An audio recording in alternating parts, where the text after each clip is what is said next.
As I mentioned, this is a tester workshop. This is my first workshop in Japanese where I'm testing this script I've been working very, very hard on that I'm really excited to share with you today. What we will cover today is most of the main structure I would usually cover in an introduction course, just kind of beaten down and very fast to get a good panorama that will allow us to manage a wide variety of Japanese and also learn new words on the go from what we've learned and new grammar on the go. For those doing this at home, if you want to participate with this video, remember to pause the audio before people respond so you can work out the sentence yourself, as you would with the audio. Yeah, it's weird talking to other people when you're here, isn't it? All right, so first thing I want to say about language learning is that it's all about translating thought rather than translating language. So speaking Japanese is about translating our thought rather than translating our English. We already translate thought into our native language when we speak. We just tend not to be aware that we're doing it, no? So to speak Japanese, we need to learn to translate our thought into Japanese rather than translating our English into Japanese. If words just translated into other words, they wouldn't mean anything, no? So its meaning we translate into words rather than just other words. But that meaning is not only in the words, it's also in the order of words, for example. So I can, in English, doesn't carry the same meaning as can I.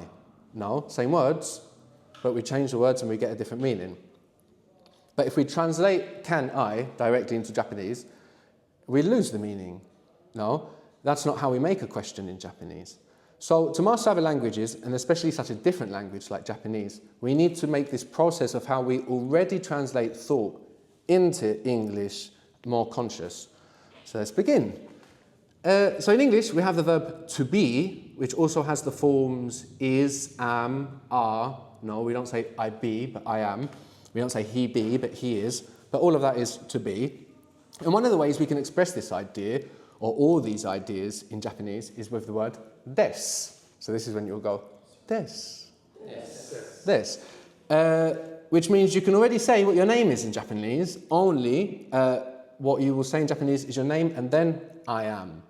So you say your name and then des comes afterwards. So let's hear your names, guys. Go, Michalis des. The word des, as I mentioned, can mean I am, you are, he is, it is, all of that. So you could say, for example, he is Mario. I know this isn't a very Japanese name, but I'm going somewhere with it. He is Mario. How would you say that? Mario des. Good. Now, the Japanese language is quite concerned with politeness, but that doesn't mean that you have to be extra polite all the time. That would be a simplification. It's much more nuanced and interesting than that. So, for example, Mario des is the way you would say he's Mario, it's Mario. Only if Mario belongs to your in-group, your own in-group, like your group of friends, for example. Otherwise, you'd probably say Mario-san, which makes it more polite. You might know this san from like people my generation older, from Karate Kid, Daniel-san. Right, exactly. So that's a little bit more polite. So how would you say that if we say he's Mario but he's not in our own in-group? How would we do that? And then is. So all together? Mario-san des. No? So it's not just about being polite all the time, putting san all the time. No, that would be an oversimplification of Japanese culture, and oversimplifying any culture sounds childish and brutish. No, so if it's our friend, we'd be more likely just to say Mario because we downplay our in-group. That's polite in Japanese. The word for good in Japanese is i. I. That's a long vowel. You want to give it a try? I. Good. So how would you say it is good? I des. We have to make a long vowel. That's important. Like it is in English. There's a big difference between a sheet and there you are. I des. And they are good? The same. So do you want to give it to me again? I des. Good. That can mean he is good, she is good, no? So with sentences like these, it's the context indicating who or what we mean is good. No, we don't tend to say obvious information in Japanese. No, and usually when we say things like he or it, we know who we mean. So we tend not to say that in Japanese. So how would you say I'm good? Ides. And this can be used just how we use I'm good in English. Like if you want to say no thanks, I'm good. Ides. Like someone offers you food, you can say ides. So I means good, and the word for bad in Japanese is warui. Warui. You want to give that a try? Warui. Warui. So Japanese doesn't really have an R or an L, it has something in the middle. That's what we have here, somewhere between an R and an L, warui. I don't know if anyone's ever played Super Mario. No? Nobody? Well, you all know what Super Mario is, right? It's a Japanese video game. The baddie in Super Mario, what's his name? Wario. Wario is actually like a word like brunch that's made of breakfast and lunch. It's bad Mario, it's Warui Mario that made Wario. Help you remember Warui. So how do you say it's bad, he's bad, they're bad? Warui this. If you want to make that a question, in English we invert the word order to express that idea of a question. No, it is becomes is it. In Japanese, we have a totally different way to express the idea of a question. We have what we might call a spoken question mark, which is ka, ka. So we'll put that after this if we want to make it into a question. Is it bad? We'll put ka on the end, our spoken question mark. So how would that sound? Warui desu ka? Good. Are they good? Ii desu ka? Good. So you don't even have to make it sound like a question because ka is your spoken question mark, no? Although you can, and people do use intonation in Japanese. That said, the more formal you are, the less intonation you will tend to use, no? So ka allows you to not use intonation in questions. The word for cold in Japanese is samui, samui. Samui. So how do you say I'm cold? Cold I am.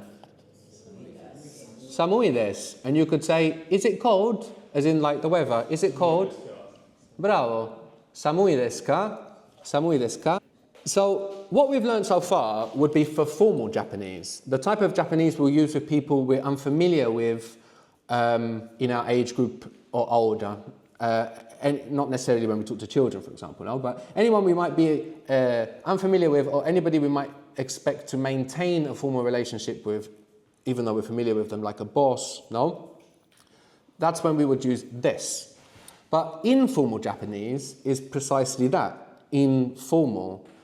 Informal Japanese starts to lose form, it has less form. So for example, if you wanted to say, it is cold, informal Japanese, you can just say cold.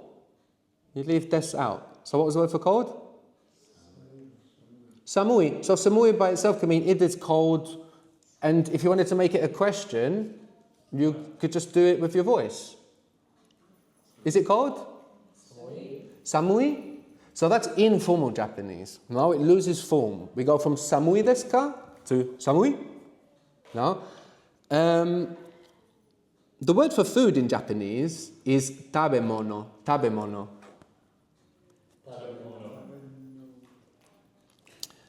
How would you say it is food?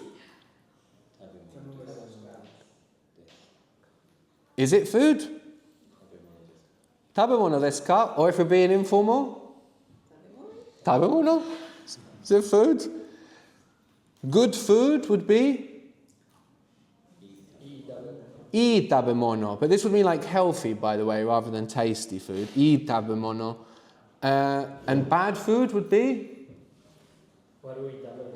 Warui tabemono. Is it bad food? Formally. We're going to use our grammar here. Is it bad food? Warui tabemono desu ka? Okay. All right. So we've seen ka for questions, which actually brings us on to one of my favorite topics about Japanese, which is what are called particles or function words, which might be a better description because it shows what they do. They have a function rather than a meaning. Ka doesn't mean table or chair or anything, does it? It's a function of a question. So Japanese is replete with function words. We have them in English as well, like when you say, I do want. Do there is a function word. It's emphatic. No, it's not like to do. No, but Japanese is full of function words. And another very important one in Japanese, an important particle. I like that term as well. I think it's kind of cool. Particle, because they do float around the language like particles. Is wa. So another important function word or particle is wa, which comes after a word to show that it's the topic we're making a comment about. So if you want to say Mario is good, we have a topic Mario, and then we show it's a topic wa, and then we say is good. So we see that we have a very different way of organizing the idea in Japanese. We need to translate the thought rather than translate the English. And, you know, a lot of that is beyond words, because whether we say Mario or Mario-san depends totally on context, doesn't it? So, how would we do that? Say, Mario is good. We're going to say Mario topic, which is? So, Mario wa, and then is good. Ides. Are you thinking it through, guys? It's, huh? Getting lost. What's confusing? Oh, just remembering. So all right, so don't try to remember any of this. I'm here like I'm going to be repeating constantly. So the only thing you guys need to worry about is actually just thinking it out, right? And then all the light comes back to your eyes and you feel really here and present. You try to memorize, you'll memorize 2 words from this. But if you follow me, you're going to get the whole structure and such a mental workout, which is why I brought the glucose, because we're going to be connecting neurons every time you think for a sentence. So that's the most important thing. All right, so Mario is good. We said Mario wa ii desu. Wario is bad. So when we say Wario is bad, how do we make the sentence? The first bit is Wario wa. Wario, particle show Wario is the topic. And now we just say is bad, which is bad is. Good. Wario wa warui desu. Good. And if we were being informal, we would just leave out the des. So how would that be? Wario wa warui. That's a lot of wa, isn't it? Wario wa warui. Wario wa warui. All right. How would you say the food is good? What was the word for food? Tabemono. Tabemono. It actually means eatable thing. Mono means thing in Japanese. Mono. So it's eat thing. Tabemono. So if we want to say the food is good, we say tabemono wa. Good. That's the topic. Tabemono wa. Then we just say is good. Ii desu. But because we're not translating words but ideas, this same sentence, tabemono wa ii desu, food or the food is good, could also mean something totally different. Ii desu could mean we saw I'm good, and also I'm good, no thanks. So tabemono wa ii desu could also mean as for food I'm good, depending on the context. No, it could mean the food is good. Tabemono, food, topic, good is, or the same sentence could mean food, topic, I'm good. Tabemono wa ii desu. The word for beer in Japanese is biru, biru, biru. The beer is good. Biru. Biru wa ii desu. Biru wa ii desu. The beer is good. But like I said, I is going to be good kind of in quality or whatever. If you want to say tasty in Japanese, that idea doesn't come with the word good. It's going to come with a new word, oishii. Oishii. So if we say the beer is delicious, what is the topic of the sentence when we say the beer is delicious? The beer. So how do we say that? Biru wa. And then we say delicious is. Delicious was? Oishii. That's informal. Biru wa oishii. And if you want to be more formal, desu. Just more form. We add the to be, which otherwise we can leave it out. No? Good. What if we want to ask, is the beer delicious? The beer is the topic again, no? So is the beer delicious? That would be good, but delicious was oishii. So you got the structure perfect. No? Biru wa oishii desu ka? Good. Is the food tasty? What was the word for food? Tabemono. Good. So that's the topic. So what comes after that to show it's the topic? Wa. Tabemono wa. Is it delicious? Oishii desu ka?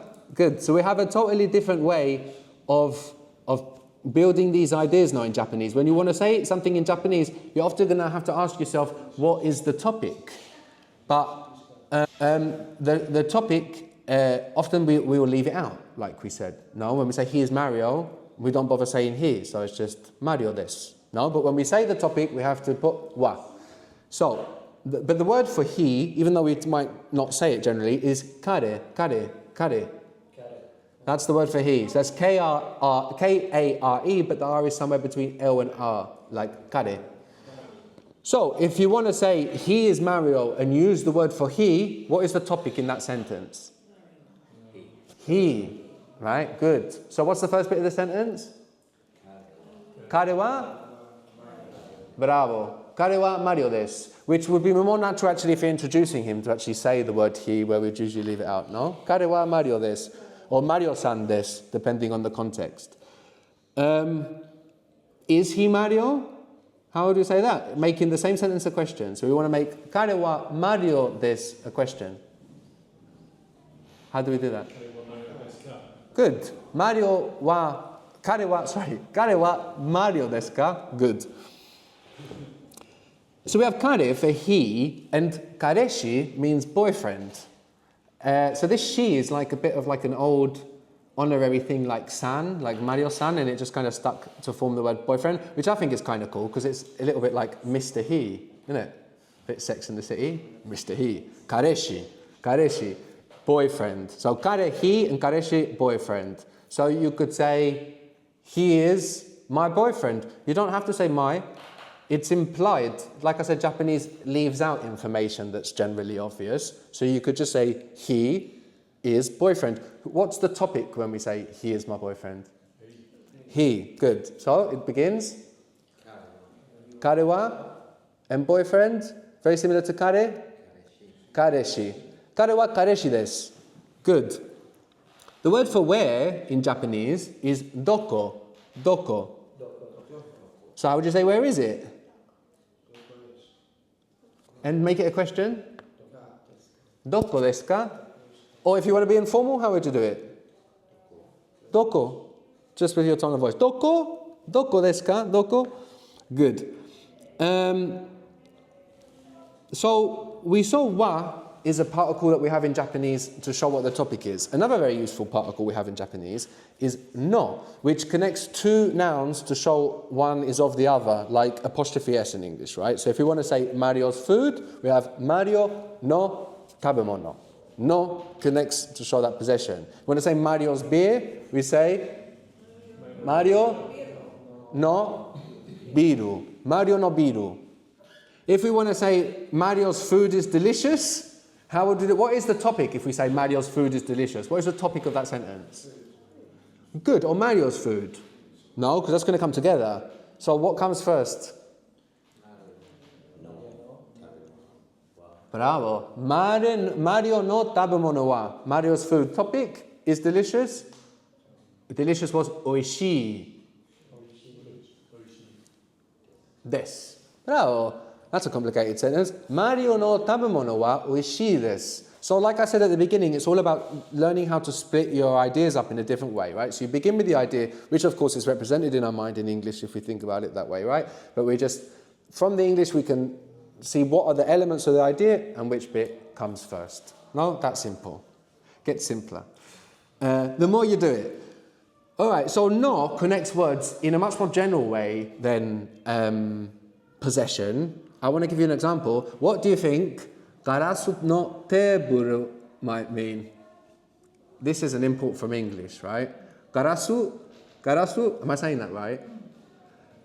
Garasu no teburu. So it can connect it in this way. So glass table Garasu no teburu. So no connects to words much more generally than just possession. How would you say, where is my boyfriend's beer? So what was the word for he? The word for he? Kare. And boyfriend, which is like an honorary he? Kareshi. My boyfriend's beer? That's good. That's the first thing you remember, biru. And now, work back in your, how am I going to build that idea of my boyfriend's beer? How do we connect them? We have a particle for that. No. Kareshi no biru. And that's the topic. So we put what? Wa. And now we say where it is. And the word for where was doko. So I'll repeat the words to you. You don't have to worry about remembering the words. The important thing is the structure. So where is it now? Where was doko? So how do we make that a question in our formal Japanese? Doko desu ka? Kareshi no biru wa doko desu ka? Where is my boyfriend's beer? And informally, kareshi no biru wa doko? Kareshi no biru wa doko? Alright. So tabemono means food, or the food. And I mentioned it actually means eat thing. Mono means thing. So eat thing, tabemono, food. And then we have tabemas, which is a verb. No, a verb is a word we can put to in front of in English, like to think, to run, to be. So if tabemono means food as a noun, what might tabemas mean as a verb? To eat. Good. To feed is also a good guess, if anyone thought that, but no, it's to eat. To eat. Tabemas. And that counts for everybody, tabemas. So the verbs in Japanese, you don't have to change them by person like you do in English sometimes. I want, he wants. Counts for everybody. You can say, do you want to eat? You don't. The want can be implied just by putting the questions. You can go eat question to eat question. How would we do that? Tabemasu ka? Tabemasu ka? Tabemasu ka? A drink, or the drink, or drinks, can be the plural as well. The beverage, a beverage, the beverages is nomimono. Nomimono. So we have another mono noun. It means like drinkable thing. Nomimono. Nomimono. Good. Say it out loud. It's very good to say it out loud, for those aforementioned neurons. Nomimono. So you might want to say, are they beverages? Are they beverages? How would you say that? If nomimono means beverage. Good. Nomimono desu ka? Are they beverages? Or informally, nomimono. Nomimono. All right. So we can get a verb from that as well. No, which I think you can imagine would be to drink. So we have nomimono, tabemono, tabemas, nomimono, nomimas. So, do you drink? That can imply alcohol. Do you drink? Nomimasu ka? Nomimasu ka? Do you drink? So that can imply alcohol, but you could also say sake to mean alcohol generally. So you know sake is Japanese rice wine, correct? And you can just say, do you drink sake to mean do you drink alcohol? When we say what we eat or drink in this way with a verb, we put a new particle. We have a new particle which is o. So in Japanese we're going to say sake o to drink. The verb tends to come on the end like des was coming at the end. So do you drink sake? Nomimasu ka. Good. Now that's the verb, to drink. Sake o nomimasu ka? Good. Do you drink beer? Good. Biru o nomimasu ka? Which would mean more specifically, do you drink beer rather than alcohol generally? No. You could now, so now that we know about this o, we can ask like, do you eat sushi? What was to eat? From tabemono, which is food? Tabemas. Tabemas. So if you want to say, do you eat sushi? How do we say it? Sushi o tabemasu ka? Sushi o tabemasu ka? You're a shy bunch, huh? Sushi o tabemasu ka? Good. Very good. We can say, does your boyfriend eat sushi? What's the topic there? The boyfriend. So, kare was he. Do you remember the word for boyfriend? Kareshi. So how do we say that? Does your boyfriend eat sushi? Kareshi wa sushi o tabemasu ka? Alright, so tabemas, nomimas. These are verbs, 2 words in English. Words we put to with, to eat, to drink, and then mas. But those are the formal versions. They're formal like this. That's what we're going to use with people we're not close to. No. The informal version, which we'd use with friends and also like children, you don't speak formally to children, is taberu. So we have tabemas, the mas ending is formal, and then we have taberu, which is informal. So same sentence, do you eat sushi, but talking informally? Sushi o taberu. Sushi o taberu, sushi o taberu. And like I said, Japanese, as it gets more informal, it tends to lose more form. So o is a particle you can get rid of as well. You can just say sushi taberu, because it's obvious, it's clear you don't mean like you're not eating at sushi or with the sushi or at sushi o'clock. No, it's clear. So the o is a particle we can leave out. Sushi taberu. So beverage, no, the noun was nomimono, and to drink, the verb was nomimas. Good. The informal version of nomimas is nomu. So we're seeing these versions are quite different. No. Tabemas, taberu, nomimas, nomu. So you could just say, do you drink alcohol? Using nomu, being informal, how would you say it? Bravo, sake nomu, that's the most informal. You could soften it a bit, including the particle, sake or nomu. No? So it's like the more form we lose, the less formal we are. So this will be how you speak with your mother, of course. No? But in Japan, in the street, of course, you would stick with formal verbs. Word for he, what was the word for he again? Kare. The word for she is kanojo, kanojo. Kanojo. And you can also use this like girlfriend with no change, but you'd say like my girl or his girl, no, to imply that.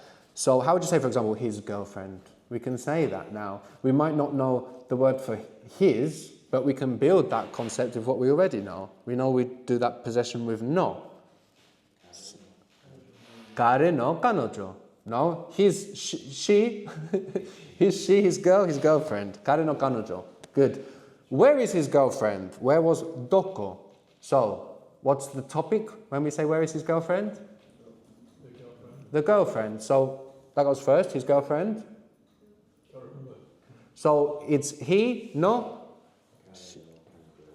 kare no kanojo wa where is she? Be more confident, you're all right. Doko desu ka? Good. Kare no kanojo wa doko desu ka? Where is his girlfriend? Good.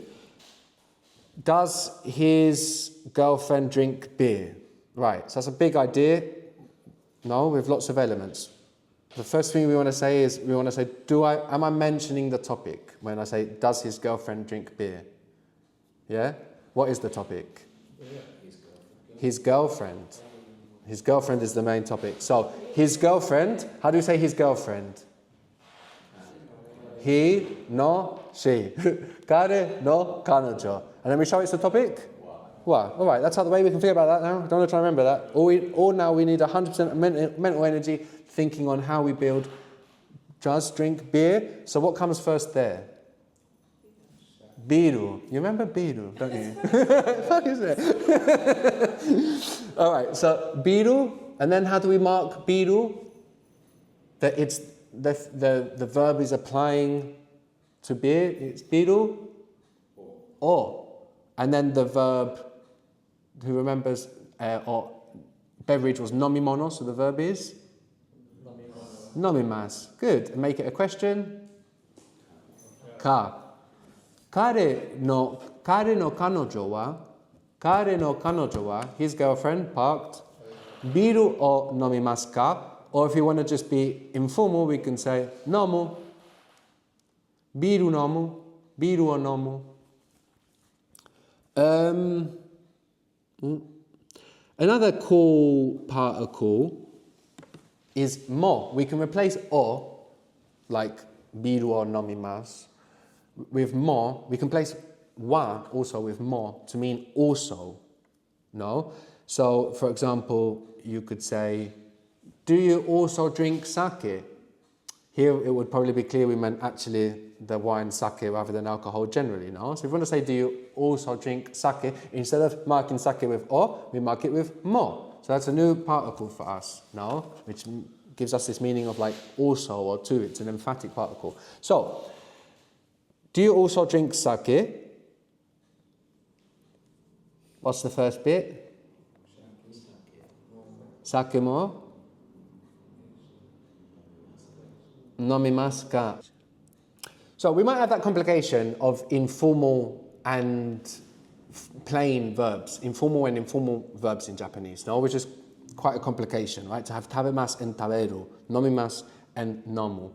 But as we saw, the verbs count for everybody. You know, tabemasu or taberu is I, we, they, he, she, it eats. You know, we don't have changes there. But not only that, with these verbs, we don't only get the present tense, but the future too. So we don't have a word like will in Japanese. Speaking about the future or the present is all just contextual. No? So for example, whether you say, do you drink beer at parties or will you drink beer at the party, it's the same sentence in Japanese, it's contextual. No? So at the party in Japanese is party de, party de. So what do you think that de is? What type of word do you think de is? If we say party de, it's coming after party. So like it's a marking of a place or something? Yeah, so it's a function word, no? It's a function word and it's doing that actually. It's marking the place that something happens, no? But you will come across, it's good to notice even just that it's a function word, no? By what it's doing, because this way you can notice them in Japanese and try and figure out what they're doing, because like I said, Japanese is totally replete with them. So de is another one, another function word, which means at. It shows where the verb is happening. So let's make that sentence. Do you drink beer at parties or will you drink beer at the party? It's the same sentence. Who's the topic in will you drink beer at the party? You. And we're not going to say it. So we don't have any wa here. Don't have to worry about that. No. We're going to say at the party, drink beer. So what was at the party?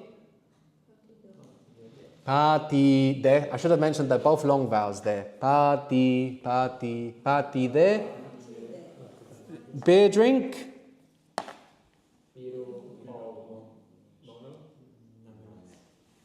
Mono is the noun ending and the verb ending. So we have nomimono means a drink and to drink is nomimasu. Good. And then we just have to make it a question. Ka. Party de biru o nomimasu ka? So that can mean generally, do you drink beer at parties if the context allowed it? No? Most likely it'd be a future sentence, wouldn't it? Will you drink beer at the party? So with what we've learned, you also can speak in the future in Japanese. You don't have to learn a separate verb tense for that. So we can say, will you eat sushi at the party? Again, we're going to say, at the party, sushi, eat.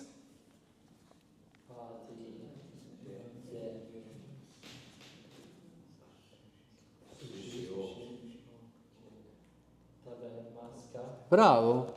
Party de sushi o tabemasu ka? Or taberu, no, if we want to be informal. Party de sushi o taberu, or just party de sushi taberu. We could also drop the o to be informal. Probably won't drop the de. The o is a weak one we can drop.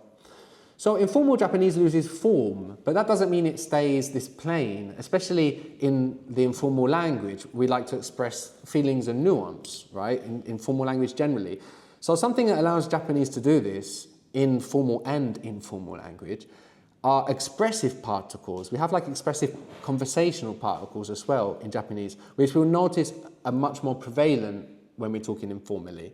So we saw no connecting ideas like his beer, kare no biru, and glass table, garasu no tebu. But no also has an unrelated function to that. You'll hear no softening informal questions a lot. So you could ask someone if they will eat sushi at the party, just saying party de sushi o taberu. But as you don't have any ka there, you're not saying tabemasu ka. you can soften it a bit with no. Party de sushi o taberu no. Could you give us that? Alright, so the word for tonight in Japanese is konya. Konya. Konya. So you could say, do you want to eat sushi tonight? Konya will go first. So how would you say that? Tonight, sushi eat? Interesting. I like how you thought there. Because you translated there, right, as at. But it's not a word, is it? It's showing where the verb happens. But konya is a when. So actually, we either don't mark it, we just say konya, or if we want to emphasize it, we'll put wa and make it the topic. But when we say tonight, it's not always the topic, is it? It's the difference between, will you eat sushi tonight and will you eat sushi tonight? Right. So when you say, will you eat sushi tonight, that's when you're going to mark the topic in Japanese with wa. No? Good. So, konya, konya wa, eat sushi. Sushi o tabemasu ka? Or the informal version? Just the last bit, informally. So instead of tabemasu ka, what do we have? Taberu. Or we might soften that, or to help us show it's a question, we might add that conversational particle. No. Taberu no for the informal. No. So ka is about adding structure with the formal. No, when we say tabemasu ka. But then no is just about softening our informality. The word for what in Japanese is nani, nani, nani. So you can say, what will you eat? Let's do that with tabemasu, the formal verb. So what will you eat? Nani tabemasu. Good, but nani is the thing we eat. So we will mark it. Nani wa tabemasu. What did we use to mark what we eat? Oh, good. What the verb applies to very directly. No? Nani o tabemasu ka? Nani o taberu? Nani taberu? Nani taberu no? What will you eat at the party? What will you eat at the party? So what's the first bit? That's how you get through a really complicated idea like that. You ask yourself, what's the first bit? So what eat is kind of together, and we know the verb comes at the end. So what's going to come first? Good. Party. There. Good. There shows where the verb happens. So we want to avoid going like there's at, or, the translation here is at, right? But it's where the verb happens. Party there. That was very East London, wasn't it? Party. Party there. What was the sentence? Do you remember? What will you eat? What will you eat? What was the word for what? Nani? Nani o tabemasu ka? Nani taberu? Good. Another conversational particle like no is ne, which you might use like, isn't it? Right? No?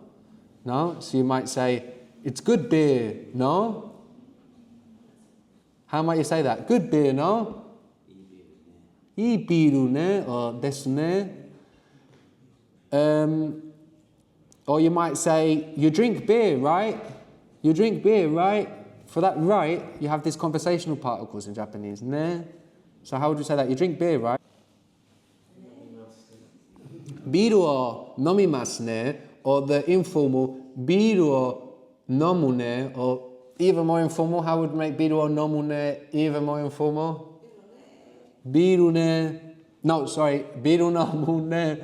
Particles, as we've seen, they're very useful now. They show what words are doing in a sentence. They can be expressive in a conversation. So particles that show what words are doing, we have like wa showing the topic, no, or showing what the verb applies to, no connecting things in like a possessive way, for example, de showing where something happens. We have conversational particles like no, ne. We could probably throw ka in there, the question one as well. But then also particles form words, so we should be on the lookout for that. So for example, totemo in Japanese, it means very, totemo. But the mo on the end there is the mo we learn as also, as well. It's forming part of a word. It's emphatic, which is interesting. That's also reflected in English, right? Because in English we can say me too or too big.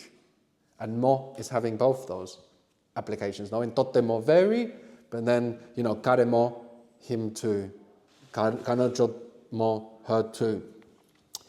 So there's also some patterns to how these particles can help us find new words. So we're going to learn a bit more now with what we already know, so you can relax that memory anxiety. And we can learn some new words with what we already know, with using particles in this creative way. So what is the word for what again? Nani. Nani is what? What was our question particle that we put with the formal desu ka? Nanika, so if we put nani, what, with ka, nanika, it gives us something, the word for something. So what question, what interrogative means something. I think we can kind of follow the logic there, no? So you could say, do you want to drink something? No? Something, drink, question? How might that be? You're thinking out loud, please. No, I'm saying I want your thinking out loud, please. Give us your working out loud. By the way, glucose, please, pass that around. You guys clearly need some glucose. Give me that out loud, please. It was all very correct, I believe. To nomimono is a drink, so to drink, nomimas. Good. So, nanika. Oh, I should have mentioned the ka is going to kick the o out, so we don't have any o here. Nanika nomimasu, and then make it a question? Ka. Nanika nomimasu ka? Nanika nomu in the informal, so the formal verb always ends mas. No, nomimasu, tabemas, and then the informal just nomu. Nanika nomu. So nanika is something. What was the word for where? Does anybody remember the word for where? Doko. Doko. If nani is what and nanika is something, doko is where, what might dokoka mean? Somewhere. So now we have the word for somewhere. Are you going to eat somewhere? Are you going to, I'm doing gonna on purpose, huh? Are you going to eat somewhere? So let's try that. Are you going to eat somewhere? What's the first word? Because the verb likes to come at the end. So what's the first word? Somewhere. Right? So what's the word for somewhere? Dokoka. Doko is where? Dokoka somewhere. Want to eat somewhere?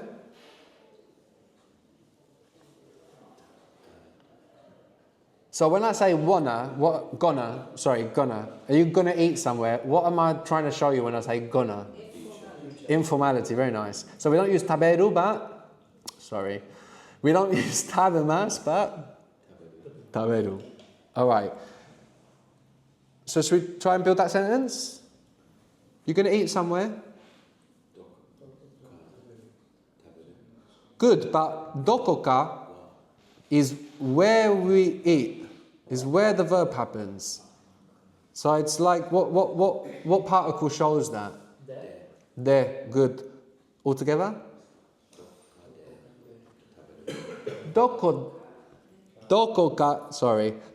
de taberu. Dokoka de taberu. Good. Are you going to eat somewhere? Very good. Will you drink something somewhere? Will you drink something somewhere? So, what's going to come first? Somewhere. Somewhere again. Good. So how's that? Dokoka de, add somewhere. You're going to drink something? So what was, nani was what? And then to get something from what? Nanika? Or is a bit weak, so it goes when we use nanika. It's like ka kicks it out. Not like de, de is much stronger, right? So dokoka de, nanika, nomimasu ka. Dokoka de nanika nomimasu ka? A lot of ka there. Can you give us that in your beautiful Japanese? Beautiful. So we've seen a few words from English in Japanese, haven't we? Party, biru, glass, table. Another useful one is I've got H in bold there because I don't pronounce it because it's Spanish. Hoteru. Otherwise I say hoteru. Hoteru. Which means hotel. No? Restaurant. What does that mean? Good. Restaurant, restaurant. What will you eat at the restaurant? What will you eat at the restaurant? At the restaurant, what you eat? Restaurante. What? Nani. Nani guy something. No? What? Nani. Nani? And then to eat. Tabemasu ka for a question. No? Restaurante nani o tabemasu ka? What will you eat at the restaurant? At the restaurant, what you eat? So this is a real mental workout we're doing today. No, that's what I mean when I say we're connecting neurons. This is. Can you feel the tension already in your minds? Those that think that's good. That means this is working and you're thinking it through. That tension, I feel it as well, because I'm thinking through the sentences with you. That means that stuff is happening. Oh, that's what you're doing. She's like gonna go on, go for it. You're gonna sit on my bag, aren't you? Go on, I don't mind. All right. So hotel. What might office mean? Office. Do you eat at the office? Do you eat at the office?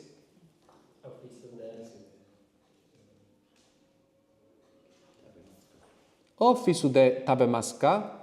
Do you eat at the office? At the office you eat. Office de tabemasu ka? Or taberu, if we're informal. Taberu no.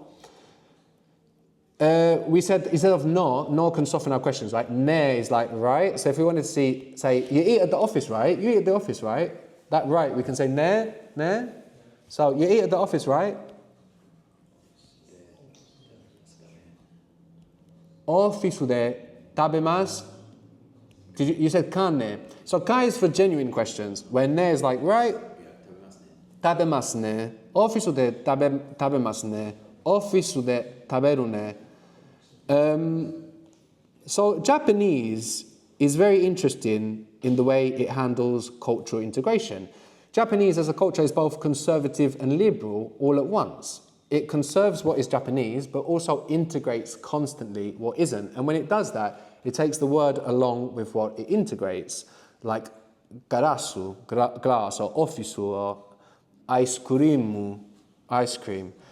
And Japanese also has a separate alphabet for writing those words it imports, which is called Katakana. It's a syllabary that is just for foreign words or for like emphatic words, like a bold type or an italic type. So in that way, we don't forget in Japanese culture where ice cream came from when we import it and we say ice cream. So we saw table was teburu, no, restaurant. But that doesn't mean that tables or restaurants didn't exist in Japanese culture until Westerners brought them, though. Restaurant shows the Western concept of dining out. And a teburu is a Western type of table, where Japanese types of tables are for different things like drinking tea at this time or that time, or, have their own names. So it's very fascinating. You will notice so many imported words from English into Japanese, but they tend to kind of refer to the Western way of doing that thing. Does that make sense? Which is very interesting, no? Very interesting way of assimilating new cultural ideas. What do you reckon please say that for me. Yeah. What do you think that might be? Mirukuseku. So Japanese is like consonant vowel, consonant vowel, consonant vowel. So when you hear words that you might suspect, well, I'm telling you in English. Milkshake. You'll have to remove some vowels to find the English it came from. Mirukuseku, milkshake. No, so I don't know if there was a Japanese type of milkshake. I don't know, but this one will definitely be the Western one, right? So you could say, want to drink a milkshake? That's informal. So instead of nomimasu, we have nomu. So the important thing is where the order, right? Reorganize the thought. Want to drink a milkshake? Bravo. Mirukuseki o nomu. Good. To meet in Japanese, to meet, like to meet up, is aimasu. Aimasu. So it's formal or informal, aimasu? Formal, because it ends mas, like tabemasu, nomemasu. Good. You could say, where will you meet tonight? Tonight was konya. Time expressions tends to go first. Japanese word order is quite visual. So things like time and the setting tend to come first. So, where will you meet tonight? Tonight? Where? Doko. But doko is where aimasu is going to happen. So we say doko, like party de. Doko de, no? Like at the party. So, konya or konya wa. Either way, doko de, meet, question? Good. Konya wa doko de aimasu ka? Where will you meet tonight? But also, where are we meeting tonight? Where will they meet tonight? So what we're learning is painful, but much more useful than what we will realise. No, because this counts for many different sentences that we will translate in a different way in English. Konya wa doko de aimasu ka? We'll meet at the hotel. We will meet at the hotel. 3 words in Japanese. Hotel. Hotel comes first. Hoteru de aimasu. Hoteru de aimasu. Hoteru de aimasu. So aimasu, of course, is the formal verb. The informal verb is just au, which is pronounced more like aw. Ow. Ow. So you could say we meet at the hotel, but being informal. Same sentence, but being informal. So we meet at the hotel. Bravo. Hoteru de au. They will meet at the office. They will meet at the office. Let's keep it informal. So instead of aimas for meet, we're going to use au. They will meet at the office.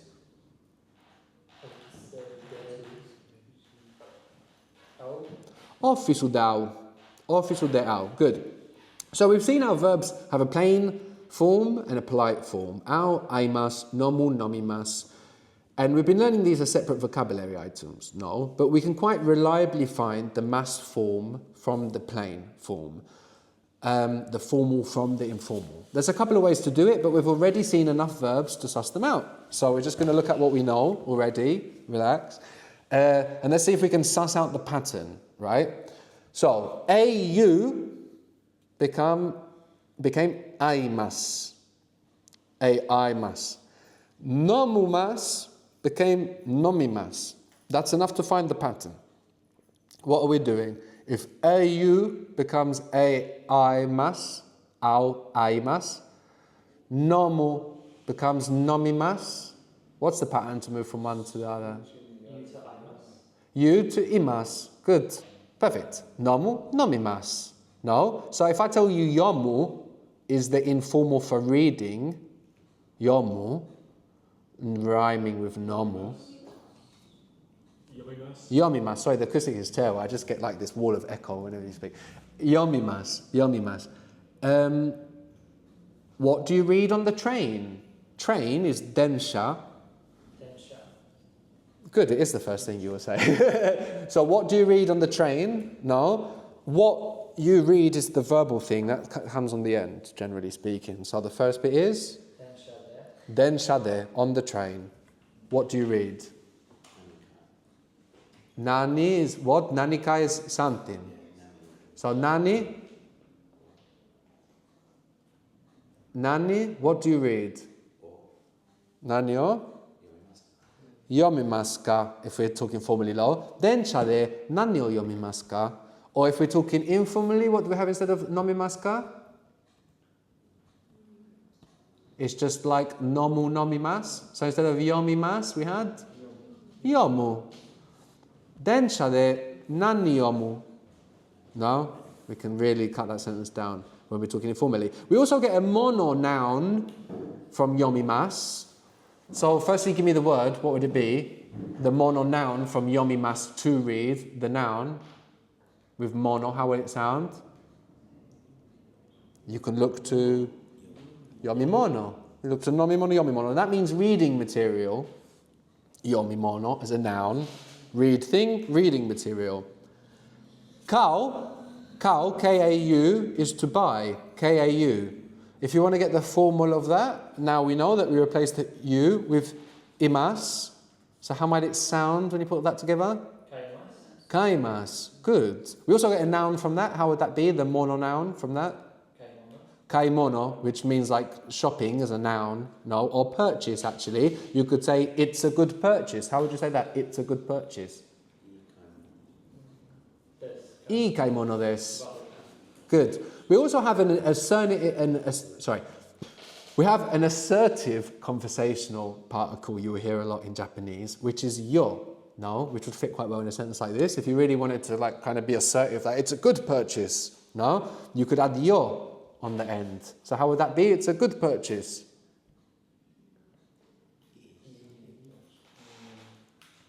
I, loudly guys, enjoy your Japanese. I kaimono. Either way, no, depending on how formal you're being. I kaimono desu yo. I kaimono yo. You could also combine yo and ne. No, you can be assertive and also say right. It's a good purchase, right? I kaimono desu yo ne. No, you can do that too in Japanese. So we've learned how to move between different forms of words and type of words, noticing patterns in Japanese. No, we don't have to try to memorize these patterns because they're out there for us to notice again if we forget them. All we have to do is always be looking for patterns. So if we're aware of patterns and always looking out for patterns, we are totally relieved of the need to memorize anything. No, we will come across nanika and dokoka and remember, oh, there's a pattern there. No, we don't have to try to remember it. It's the way of thinking. So we saw nomu, drink, becomes nomimas for the formal. Yomu, read, becomes yomimas. Kaku, to write, becomes kakimas. We replaced the all with imas, kakimas. Nomu, nomimas. Yomu, yomimas. Kaki, kakimas. And also, if it's complicated for you to think, I replaced the you with imas, then you don't have to think like that. You can just think by example, nomu, nomimas, yomu, yomimas, and apply it that way as well. Huh? Kaku, kakimas. So you could say, I write reading material. What was reading material was the noun, right? From yomimas. So what is reading material? Yomimono. I write reading material then is?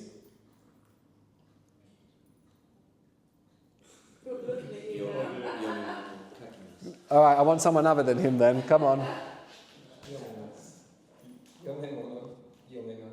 write. But write was kaku. Oh, sorry. So give me the formal. Kakimas. Bravo. So give me the whole sentence. Yomemono kakimas. Good, but yomimono is the thing that I directly write in the same way like I directly eat sushi. So how do we mark yomimono? What particle does it take? O. Yomimono o kakimasu. I write reading material. A way to say nothing, no? Yomimono o kakimasu. So the plain verbs and if plain verbs and o, we replace it with imas to get the formal, right? The formal version of the verb. But that's not what happened with taberu, tabemasu, is it? No. So if the informal verb ends eru or iru rather than just u, like taberu does, we remove ru and then we put the mas. So that's what's happening with taberu, tabemasu. No? We get rid of ru and we put mas. So if the plain form ends eru or iru instead of just u, that's how we build. And in general in Japanese, you have these two verb groups that behave differently generally in the plain forms. No? So all plain forms, they either end iru, eru or just u. So taberu became tabemasu. Miru, which means see, we're going to place the ru with mas. So miru is the informal for see, and then the formal is mimas. Mimas. Do you see something? What was something if nani was what?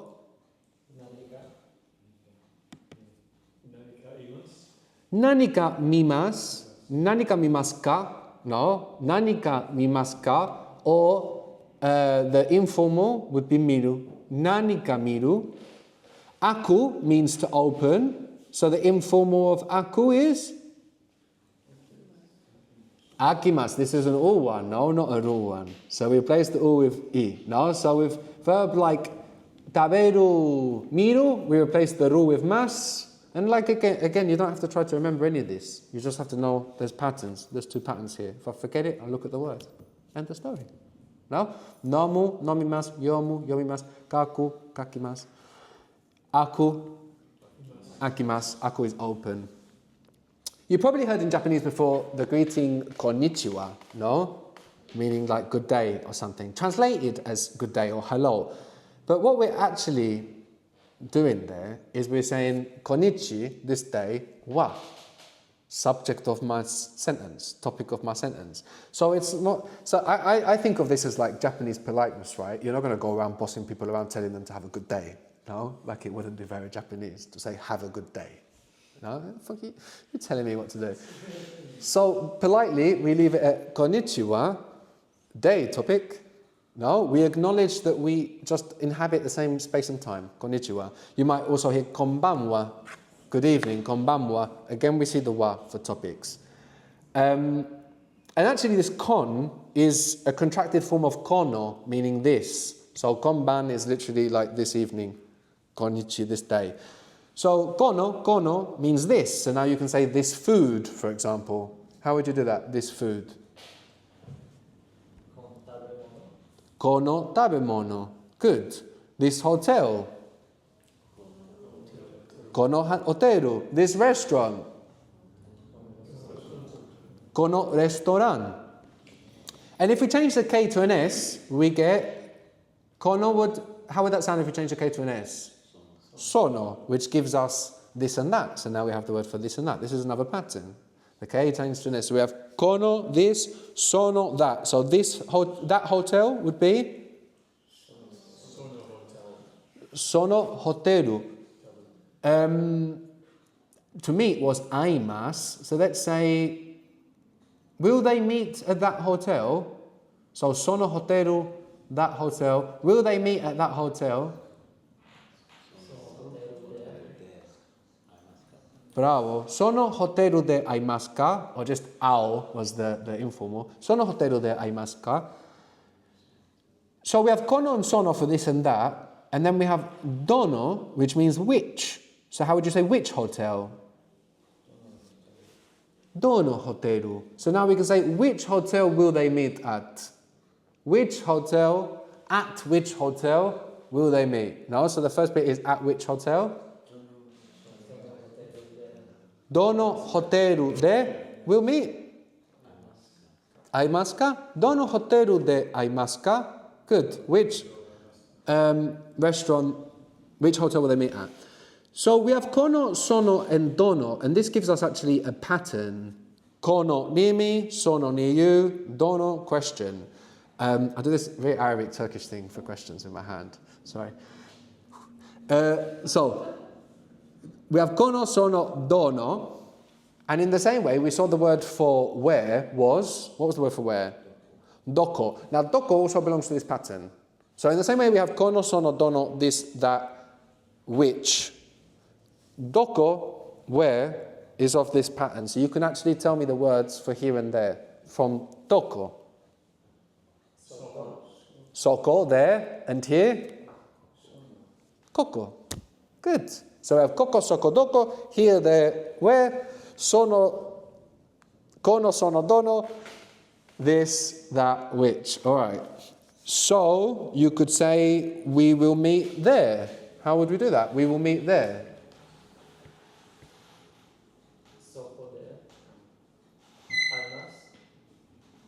Soko de aimasu. We will meet there. Soko de aimasu. Good. How would you say will we meet there?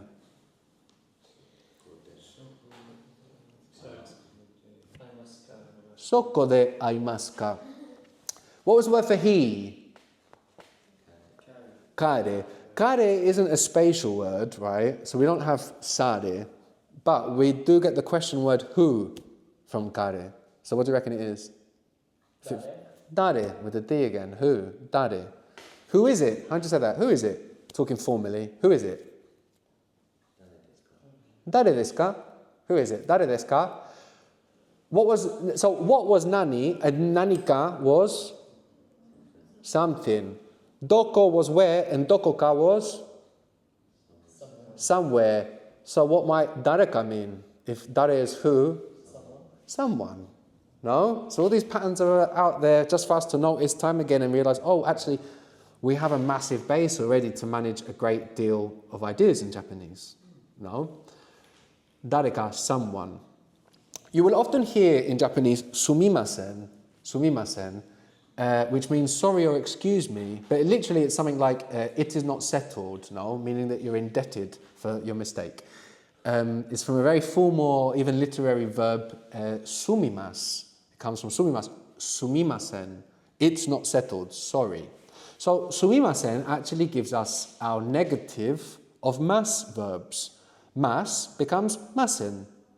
In Japanese here, just like in a great many languages, we see the N sound giving us the negative, no? Mas becomes masen. Very common in many languages, N related to the negative, no? So tabemas becomes what in the negative? Tabemas to eat becomes? Tabemasen. Just like sumimasen, and again you can't forget this, you'll hear sumimasen all the time in Japanese. So that's the negative, no? Tabemasen. So you can say, I will not eat that sushi. I will not eat that sushi. How would you say that? That sushi. So for this, we had kono, like in konnichiwa, konbanwa, which is a contracted version, kono, and then from there we had the pattern to find. Good. You could say sono sushi o tabemasen, or you could also, as it's emphatic, right? I will not. You could use wa to be more emphatic there. Sono sushi wa tabemasen. So Japanese almost interprets negative sentences as necessarily emphatic. So you will hear wa a lot with negative verbs. That's very interesting because we do the same in English. We don't just say I not want. We say I do not want. We're emphatic about it. The do is emphatic. It's very interesting that English interprets, and that's actually how I teach English to Spanish speakers, for example, that when you're building a question, a negation, firstly you're showing emphasis, and that's why the do comes in. So interesting. Japanese seems to have a similar idea there. So we might use wa much more often with the negative verbs as the kind of necessarily emphatic. So if you want to say, for example, I don't drink alcohol, there you'd probably use wa. So nomimas was drink. The negative of nomimas is nomimasen. So I don't drink alcohol. Sake wa nomimasen. So aimas was to meet, and the negative, not meeting, don't meet, is aimasen. Good. Can you give us that? Aimasen. Good. We won't meet at the hotel. So this also, of course, is giving us the future negative, right? We won't. We will not meet at the hotel. How would that be?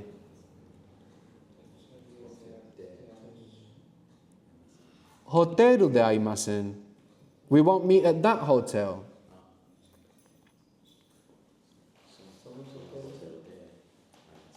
Sono hoteru de aimasen. Why would you put the wa in? Or you wouldn't? So wa was like instead of o. No, but here we have de. So it's not a consideration. Does that make sense? So o was showing like the object of the verb, but then we can like elevate that to more prominence with wa. Sono hoteru de aimasen. Wakarimasu means I understand. You're probably going to say much more I don't understand in Japanese. So wakarimasu becomes wakarimasen. I'm sorry, I don't understand. So what was I'm sorry? Sumimasen. I'm sorry, I don't understand. Sumimasen, wakarimasen. Sorry, that's not like a question. Sumimasen, wakarimasen. Don't you understand? That's why that sounded like a question. I had that in my head. Don't you understand? So a negative question now we're going to make in Japanese. Don't you understand?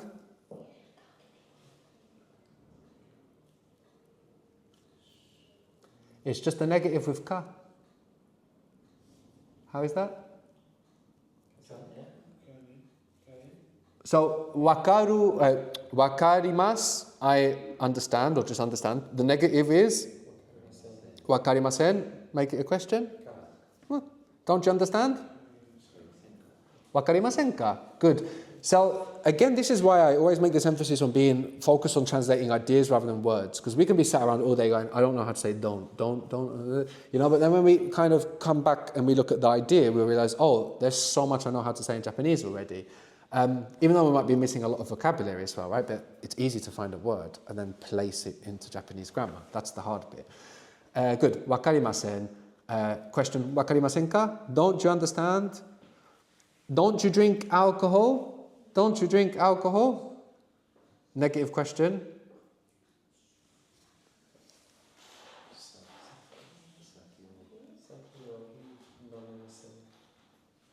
Good. It's much better to do it out loud than in your head, huh? Those neurons going to your mouth getting an exercise, right? So out loud. Don't you drink alcohol? Loud and proud. Good. So talking in the negative, we might prefer wa more generally. Sake wa nomimasen ka? Sake wa nomimasen ka? But this kind of phrase is also used often like a suggestion in Japanese, like, do you want to have some alcohol? Don't you have some alcohol? And in that case, you'd most likely use o. No, because it's not like generally talking about whether you drink it or not. So you could say sake o nomimasen ka? Like, yeah, why don't you have some alcohol? Or some sake, no? Sake o nomimasen ka? Or you can say like, why don't you eat some sushi in the same way?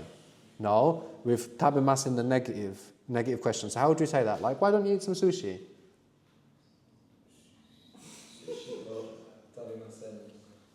Bravo, sushi o tabemasen ka? Good. So mas to masen for negative, for the negative is of course for our mas verbs. No, but how about our plain forms? How do we turn them into the negative? So it depends if it ends with a u or eru iru. If it ends just u or eru iru, like we've seen, we have that division. No, if it ends u, the u becomes anai, anai. So we have the n there again for negation. No, so nomu becomes nomanai. The u becomes anai. Nomu, nomanai. Yomu becomes yomanai. So yomu was read. I read. Yomanai, I don't read. Wakarimasu was understand, and the plain form is wakaru. How would you say I don't understand then? In the plain form? Loudly? Wakaranai. So it's aru, it's not an eru iru verb. Could confuse you, because it has an R there. Eru iru, like taberu miru, taberu eat miru, see? Are their own verbs, their own group, no? Aru is not part of eru iru, it's just u. So wakaru, wakaranai. So you could say, I don't understand the menu. Here we wouldn't use o. When you understand something in Japanese, you don't understand the menu in the same way that you eat the fish.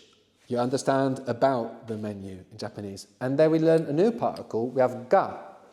We have ga. So if you want to say, I don't understand the menu, of course, in a Western style restaurant, I don't understand the menu with ga. How would that be? Don't be shy now. Menu ga wakaranai. Good. And I don't understand him as a person. I don't understand him as a person rather than what he's saying. We'd also use ga. Kare ga again. Good. Kare ga wakaranai. Good. So for all verbs, for the negative, we replace u with anai. So for example, aku, we said was to open. What would that be in the negative? Akanai. Now for miru, taberu, for our iru eru verbs, we just replace the ru with nai. So they're very small little differences. If you try to remember them, you'll get really distracted here. The important thing is just to know that we have these two groups of verbs that behave differently. So if it's eru iru, it's going to behave slightly differently when you're building your forms than u, and then if it ends just u, and then you can always look to examples to find how that happens. No? Good. So nanika, it gave us, nani was what, and nanika gave us something. We can also build more words with mo. So nanika gave us something, and nanimo gives us nothing. Or anything, like with negative sentences. No, so this is used like in negative sentences. So you can say, I don't see anything. So let's go from mimas, the formal. How did we make that negative? How do we make mimas negative? Mimasen. No, very simple. Mimas, mimasen, like sumimasen. No? So you could say, I don't see anything. Anything is also what? Nanimo, nanimo. No? So how would you say that? I don't see anything.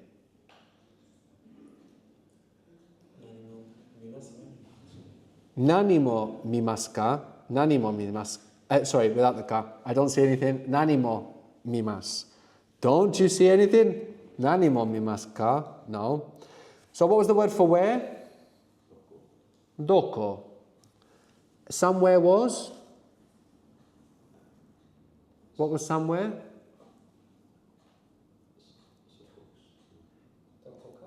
Dokoka. Good. No, nanika was something. Dokoka was somewhere. Dokomo. What might dokomo mean if nanimo means nothing or anything in the negative sense?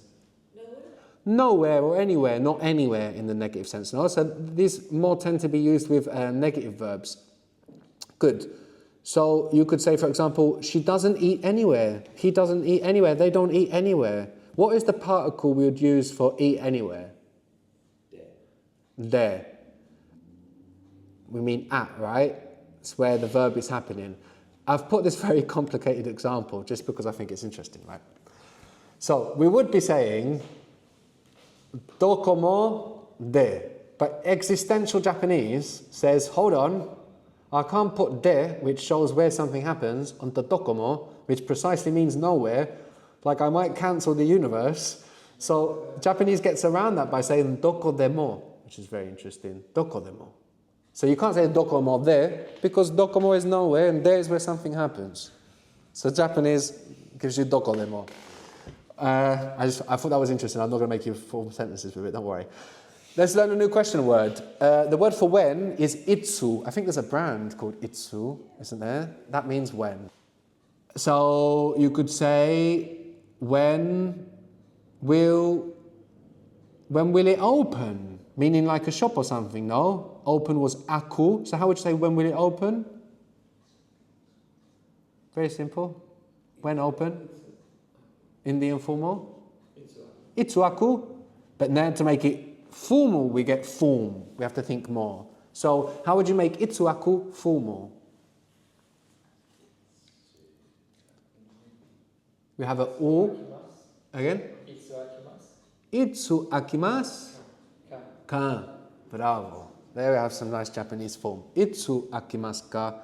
When will it open? What do you think itsuka might mean? Itsuka. Sometime. Someday. Sometime. So you might say, it'll open someday. It'll open someday. How would that be? Formal.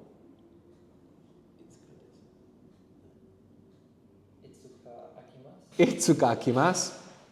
It'll open sometime. When also, itsumo. No. Where, like I say, more doesn't really mean also, it's emphatic, right? So it's like emphatic when. It gives us the word for always or all the time, different to nanimo, no, and dokomo, meaning nothing and nowhere. Itsumo is always, a bit like kind of the opposite. So you could say they always meet at the restaurant, right? That combines a lot of what we've learned today. They always meet at the restaurant, right? So what's the first word there? Before that even. We tend to have the time expression. Good. Itsumo. Good. And then... Itsumo restaurante. Bravo. Itsumo restaurante. They meet. Aimasu. Right? Ne. Good. Or yone, depending on how much kind of oomph you want to put behind that. Itsumo restaurante aimasu ne. Or yonne, it could be, no? Good, so like ka, we can also add more to questional words to derive more words, as we've seen. What might daremo mean? If we add more to dare, who? No one or anyone? No one. Good. Alright, a little bit more and I'll let you go, huh? Alright, so the verb for to do or to make in Japanese is shimasu. Shimasu, to do or to make. There's no separate word for it in Japanese, so how would you say, I do it? Shimasu. What will you do? We don't have a separate future, so we just say, what do? What was? Nani first, no? We tend to want the verb at the end. So what do question? Good, but the nani is the thing we're doing too, so? Nani o shimasu ka? What will you do? Nani o shimasu ka? Will you do something?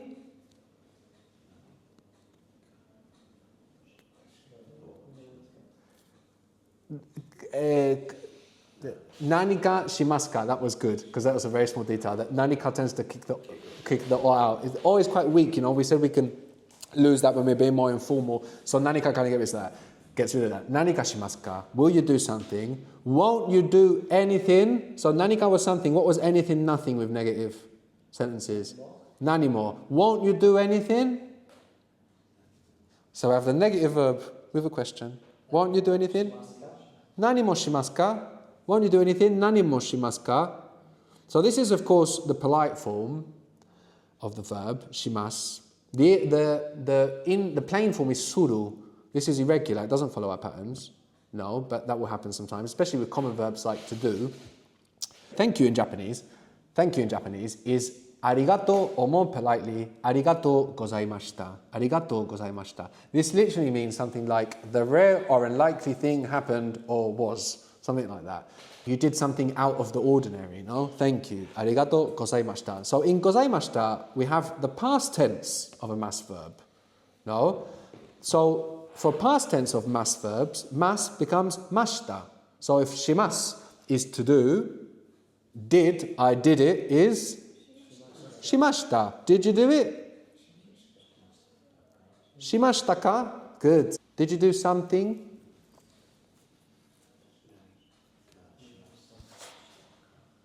Nanika shimashita ka? No. So again, if you don't remember the past tense, all you have to remember is that it's related to arigatou gozaimashita, and then the mashita will remind you, no, you got the past. Nanika shimashita ka? Did you do something? Yesterday is kino, so you can say, did you do something yesterday? What's going to come first? Kino, our more visual kind of word order. We put the context first. Kino, did you do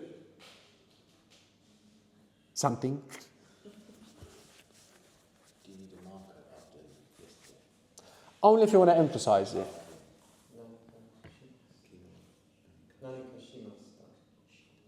Question. Bravo. Kino, nanika shimashita ka? Or kino wa, if we emphasize in yesterday did you do something? Like you don't do anything ever. Yesterday did you do something? No, another day you did nothing. No? That's where it would be like, kino wa nanika shimashita ka? Otherwise, kino nanika shimashita ka? So shimasu is a very useful verb because apart from to do and to make being able to replace kind of a lot of verbs in languages generally, this verb you can use with nouns to get more verbs. So for example, shigoto shimasu, to do job, to work. Shigoto shimasu, to work. You want to repeat that? Shigoto shimasu? Shigoto shimasu. Good. So do you work? Shigoto shimasu ka? Shigoto shimasu ka? Or for example, benkyou shimasu, it means to study. Benkyou shimasu, to do study. So you could say, what do you study?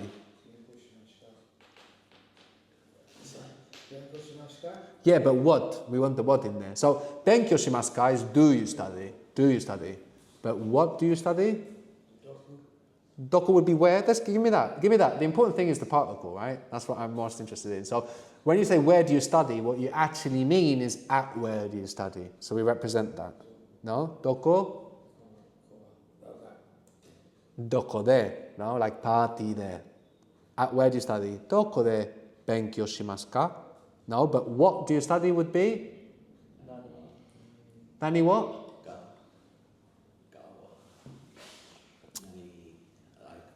So it's like, it's very direct when we study something. It's like eating something. So, Nani o benkyou shimasu ka? What do you study? Nani o benkyou shimasu ka? What did you study? Good. Nani o benkyou shimashita ka? All right, and I'll teach you the word for Japanese, and then we'll finish. The word for Japan is Nihon. The word for Japanese is Nihongo. So go means language, Nihon means Japan, and you put it together and you get Nihongo, no, Japanese language. So you could say, I study Japanese. How would you do that? I study Japanese. Benkyou shimasu was study. So I study Japanese. Sorry, I'm not going to do it again.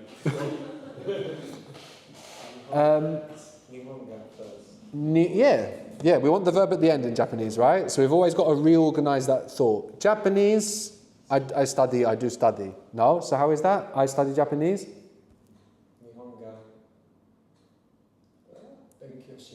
So Nihongo is Japanese. Nihongo o benkyou shimasu. No? I study Japanese. Nihongo, that's Japan language, Japanese, Nihongo, or showing what we study, benkyou shimasu. You can say, I study Japanese in Tokyo. Tokyo is Tokyo, 2 long O's, Tokyo. I study Japanese in Tokyo. What comes first in our sentence? Good, because the verb and its object is kind of its own thing, right? So, at Tokyo?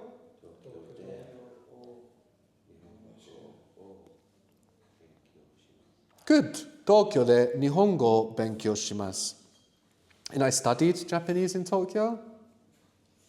Last one, eh? Same sentence, you just have to change one thing. Good. Tokyo de Nihongo benkyou shimashita.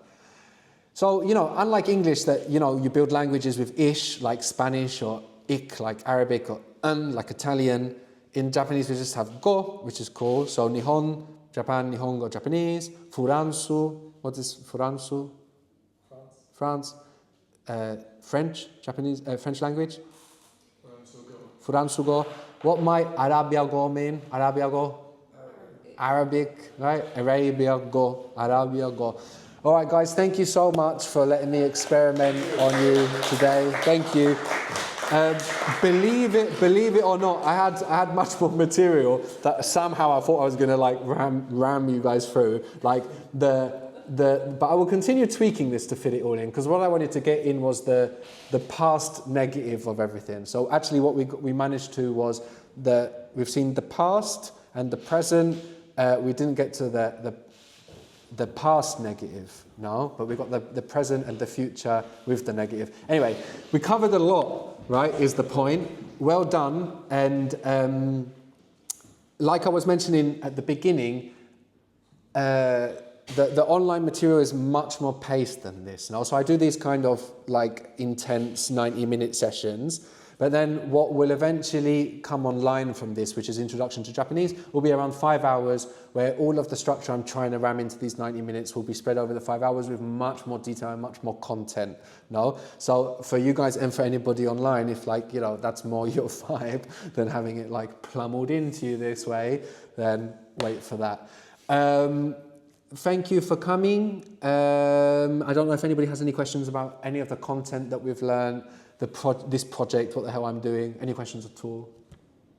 Yeah, what the hell are you doing? What the hell am I doing? But a bit more specific though. Well, you're learning many, many languages, and you're teaching people many, many languages. Do you work as a teacher? I mean, if you consider this being a teacher. So yeah, I've been doing this project for around 15 years or so. So I always did different types of activism and social work and working in NGOs and traveling, doing that kind of stuff. And I kind of got very disheartened with it as a kind of optimistic, innocent naive 20-year-old, seeing how all that world works from the inside.